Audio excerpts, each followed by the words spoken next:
काका तुमचं नाव काय आहे? सीताराम खंडू कोटकर, राहणार देवपूर. बरं, शेतीसाठी काही धन्वंतरीचे औषध वापरले का तुम्ही? हो. कोणत्या पिकासाठी वापरले होते? कपाशी, हां, बाजरी, सगळ्या पिकासाठी. सगळ्या पिकांना तुम्ही वापरले आहे की नाही? बरं, रिझल्ट कसं काय वाटला तुम्हाला? एकदम पाच काय काय वापरलं होतं बरं? धन्वंतरीचं. धन्वंतरी सगळं. एखादं नाव माहिती तुम्हाला? खताचं नाव माहिती आहे? खत टाकलं होतं तुम्ही धन्वंतरीचं टाकेल ना. आहे ना? प्रोम खत आहे की नाही? हा. आणि RP 76च्या फवारण्या घेतल्या असेल. हा. मग तुम्ही कधीपासून वापरता तरी आता हे औषध? आता 2-3 वर्ष झाली. 2-3 वर्षापासून वापरता तुम्ही? 3 वर्ष झाली. मग तुम्हाला आवडतंय का ते वापरायला पुन्हा पुन्हा? सगळ्यात बाई. सगळ्यात भारी आहे की नाही? म्हणजे बाकीचे जे शेतकरी असतील हा. ते खत वापरतील. मागच्या वेळी तुम्ही किती बॅग वापरल्या होत्या बरं तरी?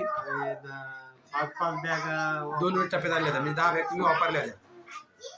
आणि रिझल्ट चांगला होता तुमच्या शेतामध्ये. एकदम first class. आता यावर्षी वापरणार आहे का? मग यावर्षी पण वापरणार आहे. ओके, नक्कीच.